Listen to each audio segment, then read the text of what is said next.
Et nous devons commencer notre réunion maintenant. Euh, Bonjour à tout le monde. Et Bonjour. Bonjour. voilà, nous allons commencer la réunion sans plus tarder puisque le temps nous tient véritablement à la gorge. Je vais faire le mot de bienvenue et l'introduction du projet.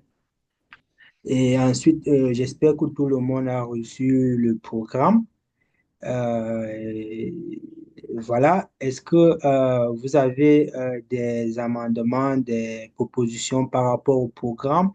Parce que nous allons d'abord procéder par la validation du programme de notre réunion. Est-ce que quelqu'un a un élément à ajouter ou à retirer dans le programme que nous avons partagé à tout le monde?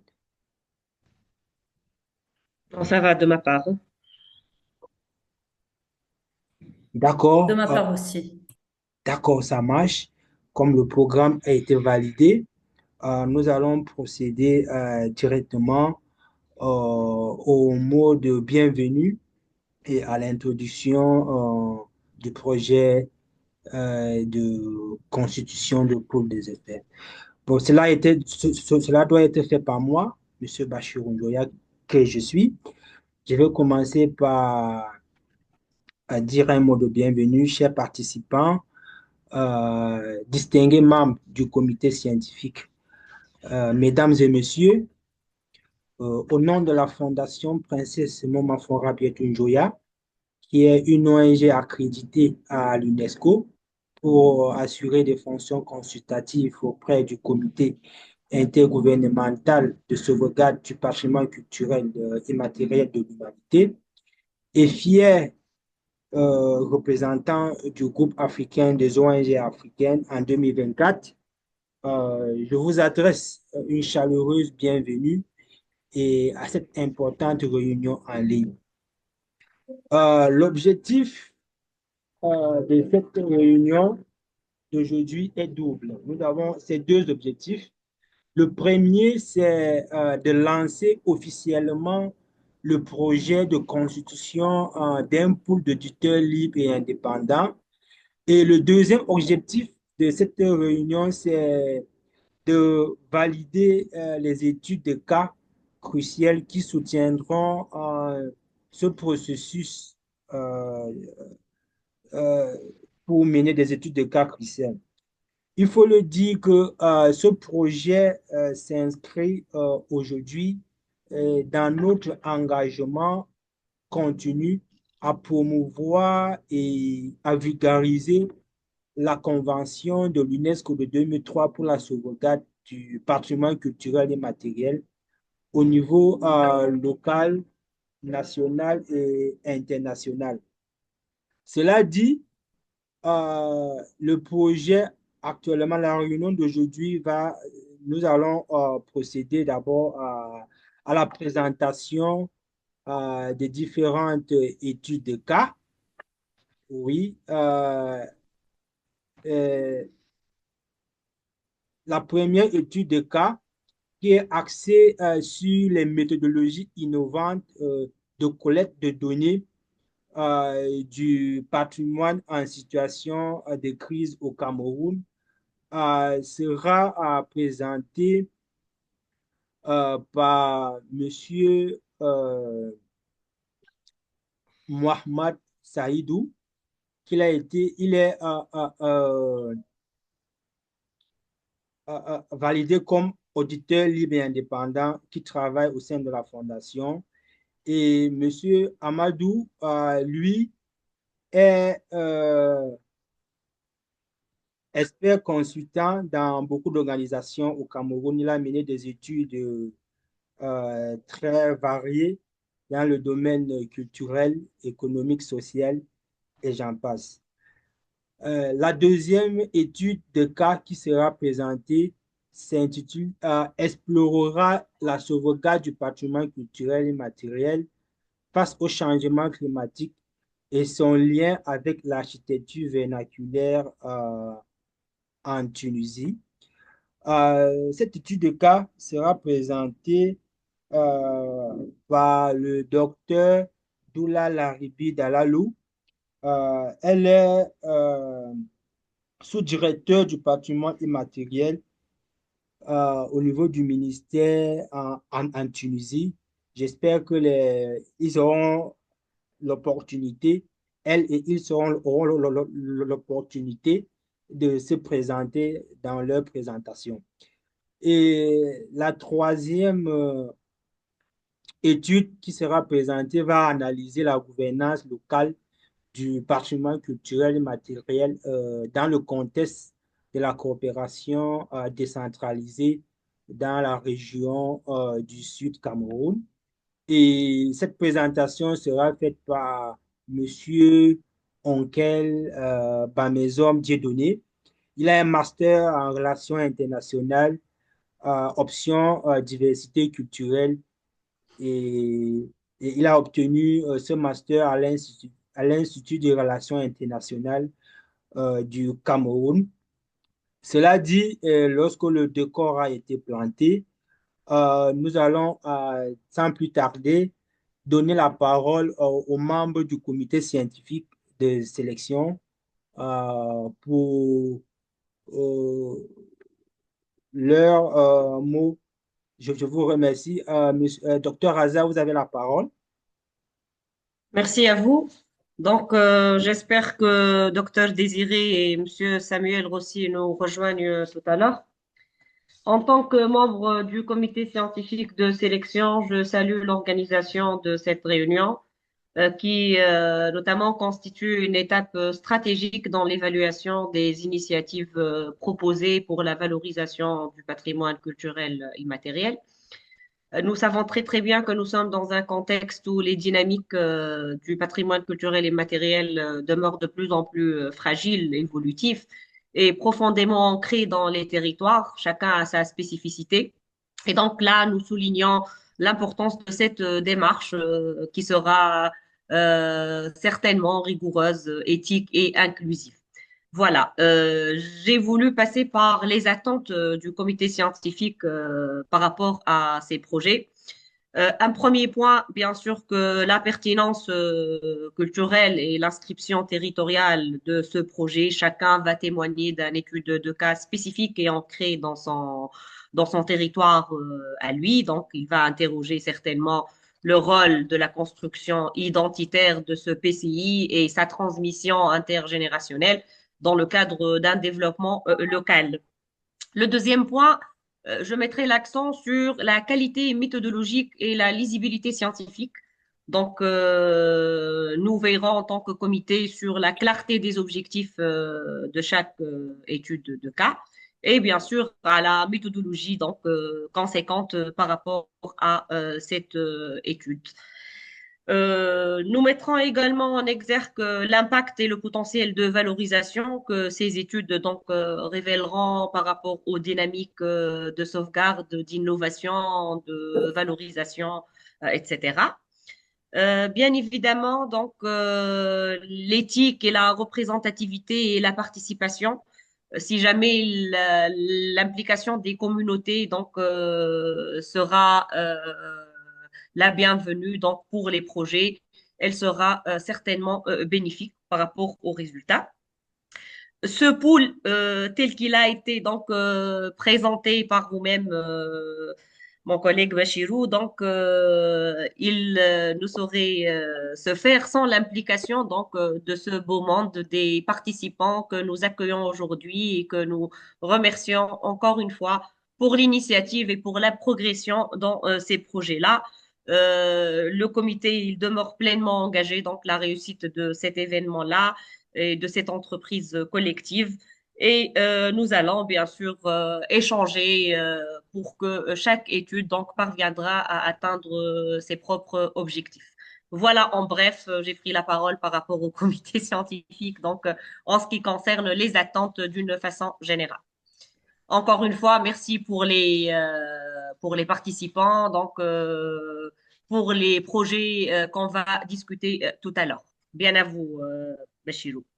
Merci beaucoup, docteur Hazard. Merci pour ta brillante intervention. Sans plus tarder, nous allons donner la parole au docteur Doula Laribi Galalou de la Tunisie.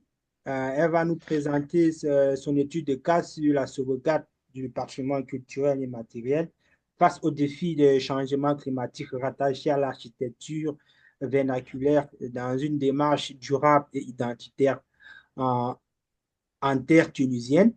Madame le docteur, vous avez 5 minutes pour faire votre présentation. Bonjour. Je vous remercie pour cette opportunité d'abord. Très heureuse d'être parmi vous. Je ne sais pas si vous permettez que je partage un fichier parce que j'ai préparé un petit support. Oui, bien sûr. Est-ce Bien sûr, possible? avec plaisir. Oui, oui, bien Bon, sûr. là, le partage n'est pas activé. Donc, j'ai envoyé une demande. Ok.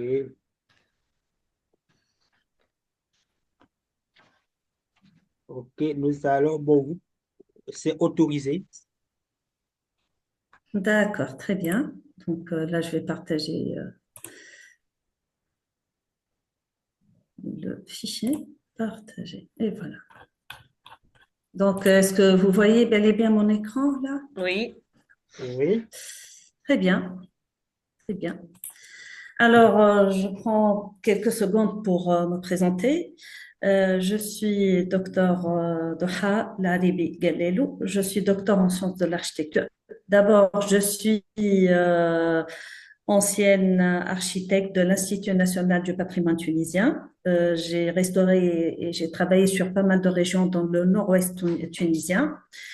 Je suis docteur en sciences de l'architecture et enseignante à l'École nationale d'architecture et d'urbanisme, sous-directrice du patrimoine immatériel à la direction générale du patrimoine, bien sûr au ministère des Affaires culturelles. Donc, bon, je sais pas, là j'ai un problème. Voilà, je vais réduire tout ça pour pouvoir voir l'écran.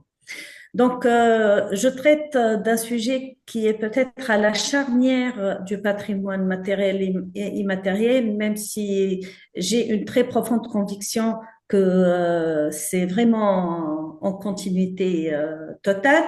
Donc, je parle de l'architecture vernaculaire dans une démarche durable et identitaire en Tunisie.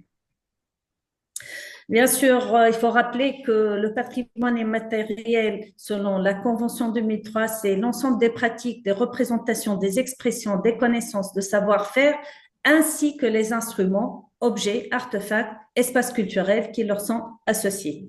Et que la démarche qui va de l'identification à la transmission, c'est une démarche qui est recommandée par la même convention. Je vais essayer de faire vite pour 5 minutes, c'est vraiment juste. Donc, ici, notre souci, ce n'est pas le produit architectural en lui-même, qui vient en bas de ma pyramide, comme vous voyez. En fait, le produit architectural, généralement, on fait des études monographiques, etc., pour le comprendre, mais au-delà de la construction, moi, je propose une démarche inverse pour la recherche des conditions de création de cette architecture avec un rattachement clair à la localité, à l'identité et je dirais, un label clair de durabilité. Je parle bien sûr de l'architecture endogène ou de l'architecture vernaculaire et pour travailler sur cet aspect, il faut visiter les paradigmes ethnographiques, le savoir-faire autochtone et les matériaux locaux. Donc, pour résumer, je pense que l'œuvre architecturale vernaculaire doit être appréhendée en relation avec l'environnement et la culture. Pour le cas de la Tunisie, notre cadre d'études, bien sûr, la diversité écologique et culturelle est bien claire, comme vous voyez sur cette carte. Le nord, il est en haut, le sud, il est en bas. Nous avons différents étages bioclimatiques, du saharien au subhumide avec toute petite partie humide et ça définit exactement des architectures et des implantations très différentes, des maisons traditionnelles à Djerba, au Ksour, au village de Crète, au village de Plaine, etc. Peut-être j'ai essayé de faire une petite présentation du nord au sud. Zabi Balara, il y a donc à gauche avec une architecture qui est parfaitement adaptée au milieu et qui est rattachée à un système socio-identitaire ou socio-culturel bien clair et qui est bien sûr ancré et inscrit dans son cadre. Takrouna, le village berbère. Djerba, je vais revenir à ce cas. Qsara Oued Sultan, qui est un village de plaine, et Chneni Tataouine, qui est un village de crête et qui résume encore et encore le génie humain à s'implanter délicatement dans un milieu qui renvoie vers une dimension d'interaction humaine avec l'environnement, avec une dimension sociale. Et voilà, donc nous avons les deux ingrédients nécessaires et les deux facteurs nécessaires à étudier pour, au-delà de cette architecture et de ce site culturel, voir les facteurs qui vont régir cette production. Et donc, le processus proposé part de l'enregistrement de quelques cas essentiels et reconnus justement par l'État tunisien d'architecture vernaculaire pour aller vers une certaine documentation. Et ici, on interroge bien sûr l'état de savoir existant pour faire des enquêtes in situ. Et dans mon expérience à l'Institut national du patrimoine, l'enquête in situ, c'est un élément très important pour retracer le process avec lequel se fait la fabrication et la création de chaque élément. Puis la capitalisation de toutes ces données pour pouvoir produire et restituer, et j'insiste sur ce terme, restituer un process clair de ce passage de la terre, de la dimension ethnique et de la dimension écologique vers cette production de l'objet architectural pour pouvoir après essayer de voir une certaine transmission et une certaine interprétation des données avec la réalité actuelle et la réalité contemporaine. Donc, pour vérifier la validité et la pertinence de ma démarche, j'ai essayé un peu de voir est-ce que ça répond aux critères d'inscription d'un bien immatériel et j'ai utilisé bien sûr les critères énumérés par les experts à Paris en 2005 à l'issue de la convention de 2003. Et je pense que je suis bien inscrite dans le cadre des critères 1, 3, 4, 7 et j'en passe. Donc voilà, très rapidement, mais vraiment très rapidement, le projet que je compte faire. Et je vous remercie pour votre attention. Et merci beaucoup, docteur. Merci pour ta brillante Voilà. présentation. Alors, puisque nous n'avons pas assez de temps, nous allons renvoyer toutes les questions et discussions à la fin des présentations. Donc, Oui, donc par parfait. hasard, si tu as Oui, des questions, vous allez les noter et les présenter d'accord. à la fin de toutes les présentations. Donc, nous avons noté et il y a des questions, nous allons le faire. Donc, nous pouvons passer directement à la prochaine présentation qui sera faite par Monsieur Mohamedou Saïdou. J'espère qu'il est là. Il va nous présenter la méthodologie innovante d'inventaire du patrimoine culturel en situation de crise. Monsieur Mohamedou, vous avez la parole. Et... Ok. Bon, bonsoir, Monsieur Bachirou. Bonsoir à l'ensemble d'auditeurs. Euh, je vais donc vous présenter donc mon sujet d'étude intitulé, attendez que je projette là. Projeté. Ok.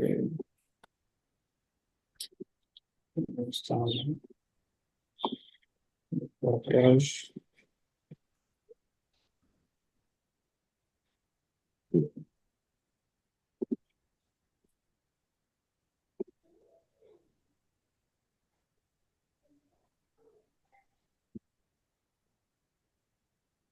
Ok, c'est bon. Vous voyez mon écran. Oui. Ouais. D'accord. Donc, l'étude de cas soumise à mon expertise, c'est méthodologie innovante pour l'inventaire du patrimoine culturel immatériel dans les stratégies de collecte des données dans les situations de crise. Donc, comme plan, nous avons donc à l'introduction, contexte et justification, en grand 2, les objectifs de l'étude, grand 3, méthodologie de l'étude, en grand 4, approche stratégique de collecte de données, en grand 5, nous avons les outils à utiliser, et en grand 6, phase d'analyse et de rapportage. En grand 7, livrable attendu de l'auditeur libre et indépendant à la fin de la mission. En grand 8, observation sur les sujets des cas soumis à l'étude. Et en grand 10, durée et localisation de la mission. Donc, comme le temps est imparti, je vais sauter quand même certaines parties, mais je vais quand même présenter d'autres. OK, comme contexte, avec les crises sécuritaires précédentes que la région de l'extrême nord a connues liées à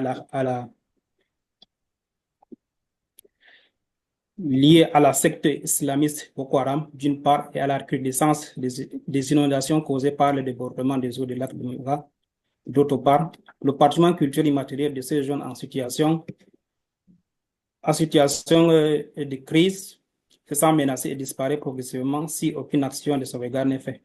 Alors, il y a urgence de se pencher sur cette problématique. C'est dans ce cadre que la Fondation PMRN, en partenariat avec l'UNESCO, sollicite les services des auditeurs libres et indépendants, spécialistes ou non dans les domaines de sauvegarde patrimoine culturel immatériel à travers différents sujets de cas d'études afin de répondre aux besoins pressants actuels. Alors, comme objectif spécifique, comme objectif de l'étude, le but de cette étude est d'avoir rapidement une première. Monsieur Mamadou, je vais répondre à chaud parce qu'il y a un thème là que tu as prononcé qui n'est pas bien. Nous ne sommes pas en partenariat avec l'UNESCO. La fondation n'est pas en partenariat avec l'UNESCO parce que pour être en partenariat avec l'UNESCO, il y a une procédure et un process qu'on doit suivre. Nous avons obtenu uniquement l'accréditation et nous ne sommes pas partenaires. D'accord. Vous pouvez continuer. OK. C'est noté. C'est noté, monsieur Berger. OK. Plus spécifiquement, l'étude vise à inclure dans l'inventaire national des thématiques que recoupe le PCI, notamment les rituels, par le biais d'enquêtes réalisées avec la collaboration des communautés vivant et faisant vivre un patrimoine culturel immatériel en partenariat avec d'autres organismes des associations culturelles. Comme méthodologie de l'étude, cette méthodologie d'étude donc est élaborée sur 6 étapes. Il y a élaboration de la méthodologie de travail, documentation, travail sur le terrain, élaboration de l'inventaire, identification des éléments qui contribuent au développement du PCI et diffusion des résultats. Approche stratégique de collecte des données. Afin de mener à bien cette étude, nous allons adopter une stratégie de collecte de données spécifique, étant donné que notre zone d'étude se retrouve dans une situation de crise. La nature des crises peut être sécuritaire, comme cela fut avec la islamiste Boko Haram dans l'extrême en 2013, ou encore les inondations causées par les crues du lac de Maga, notamment en 2012 et 2022. Or, on constate l'inexistence de stratégies de conservation du patrimoine culturel peut entraîner la disparition progressive de la culture, quand on sait que la culture est l'essence de tout être humain. À l'ère actuelle des choses, l'approche stratégique à utiliser sera basée sur l'administration des questionnaires via les interviews face à face et des enregistrements audio sur support analogique aux personnes ressources de la zone d'étude. Comme outil à utiliser, les instruments qualitatifs seront mis en valeur lors de cette étude. Les interviews individuelles au niveau des autorités traditionnelles et autres dignitaires qui participent dans la sauvegarde du patrimoine culturel seront faits via l'application ODK et autres applications qui seront proposées par la Fondation. Des questions structurées vont permettre la collecte des données d'ordre général et la consultation des documents du projet sera faite de façon profonde afin de maturer la maturation des outils de collecte de données. Indépendant de l'auditeur dans l'expression Le comité scientifique procédera à la validation de la qualité du rapport final à l'aide de la grille d'examen de la qualité de l'évaluation interne. À l'issue de ce processus, et après la revue du rapport en fonction des commentaires et remarques du comité scientifique de pilotage, l'auditeur soumettra la version révisée du rapport final. Lorsque le rapport est considéré de bonne qualité, il sera présenté dans l'atelier virtuel de partage des résultats de l'étude de toutes les parties prenantes clés du programme. S'il s'avérait nécessaire, la coordination du projet procéderait aux réajustements et amendements nécessaires avant la soumission de la version finale en tant que dernier livrable auditeur. Livrable attendu. Donc, nous avons donc une offre technique présentant la compréhension de l'appel à candidature. Nous avons la base de données sous les installations Excel et autres outils, un rapport final clair, précis, détaillant donc le nombre de pages donc à intégrer. Observation sur le sujet de cas soumis à l'étude. Succession. Bien que des approches stratégiques de mise en œuvre de différents sujets d'étude dans l'appel à candidature soient données par les auditeurs, il serait souhaitable que le comité scientifique du projet apporte plus de précisions à ces données quant aux approches qu'ils doivent utiliser afin de permettre de mieux apprécier leur efficacité. Principes et valeurs. L'auditeur doit se conformer aux règles d'éthique et aux politiques de protection de l'UNESCO contre l'exploitation, les abus sociaux, lutte contre la corruption, y compris le respect des valeurs principales. En matière de sauvegarde du PCI, tous les résultats, par exemple les rapports, documents, informations, etc., produits dans le cadre de cette recherche seront traités comme la propriété des fondations PMRN et de ses partenaires et par conséquent confidentiels. Dans la même veine, ce produit ne peut venir être vendu ni utilisé et reproduit quelque manière que ce soit. Observation toujours, mesures d'éthique, contrôle de la qualité des données confidentielles. En ce qui concerne le contrôle de la qualité des données et de la confidentialité, les recommandations seront soigneusement vérifiées par des systèmes de contrôle systématiques et objectifs. Donc, là aussi, c'est un peu long, donc je vais donc parcourir rapidement, compte tenu du temps.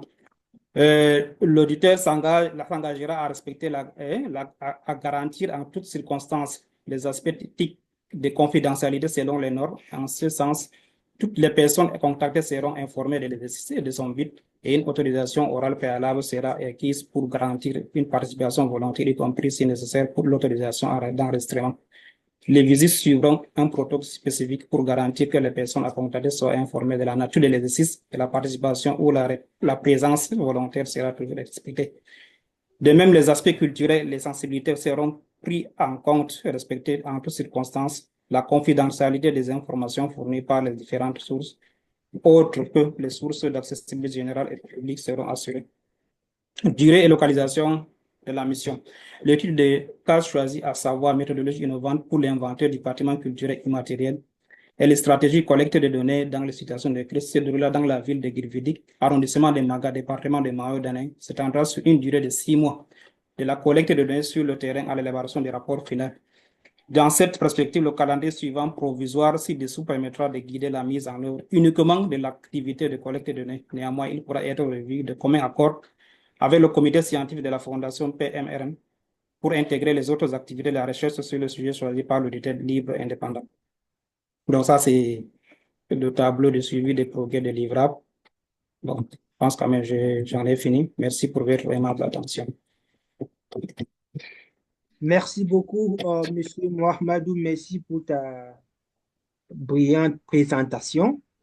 Vous avez respecté quand même le timing et je demande aux membres du comité de garder leurs questions et leurs commentaires à la fin des exposés. Et je tiens aussi à préciser que cette réunion va se terminer dans moins de 5 minutes. Et lorsque ça va couper, vous revenez sur le même lien pour qu'on continue. Donc, la réunion va s'éteindre dans 5 minutes. Et après, vous allez toujours cliquer sur le même lien pour qu'on continue avec la même réunion. Donc, sans plus tarder, nous allons passer à la dernière présentation qui sera faite par M. Onkel Bamezom Dieudonné, qui va nous présenter en fait, la problématique de la gouvernance locale du patrimoine culturel immatériel dans le cadre de la coopération décentralisée. Et il parlera du cas de la commune de Saint-Mélima dans la région du Sud Cameroun. Monsieur Dieudonné, vous avez la parole.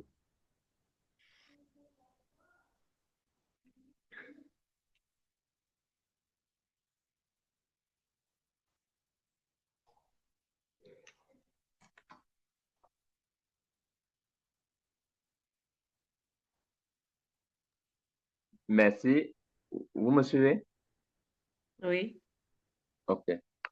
Je suis Oncle Dieudonné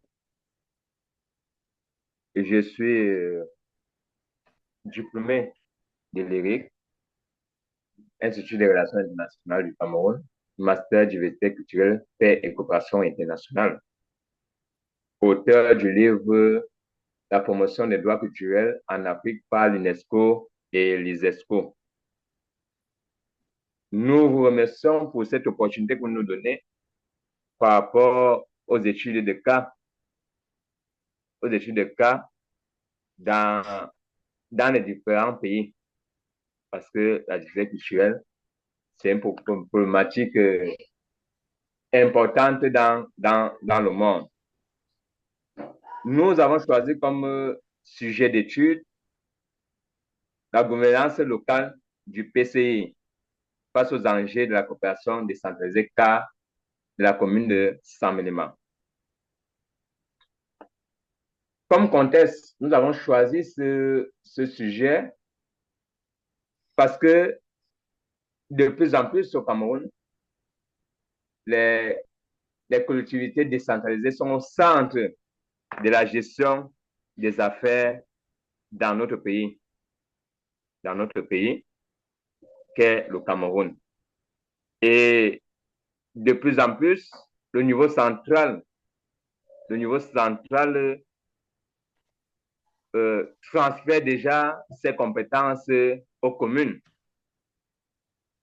Maintenant, pour le cas de Saint-Mélima, nous avons choisi le cas de Saint-Mélima. Pourquoi? Parce que la commune de Saint-Mélima, c'est un chef-lieu de département. Le département du Djellebo, qui a plusieurs autres communes, la commune de Yomosala, la commune de Djoum, la commune de Zouetele, de Moyomosi. Et la commune de Saint-Mélima a aussi plusieurs universités inter-États, dont l'université internationale du numérique, qui regroupe les étudiants venant du Congo et les étudiants du Cameroun. On se pose donc la question de savoir quels sont les défis et les enjeux de la gouvernance locale du patrimoine culturel immatériel dans la commune de Saint-Mélima, vu ces contextes. On se pose aussi la question de savoir quels sont les impacts de la coopération décentralisée sur la préservation et la promotion du patrimoine culturel immatériel de la commune de Saint-Mélima, vu c'est le contexte que nous avons soulevé plus haut. Comme méthodologie, nous allons analyser la gouvernance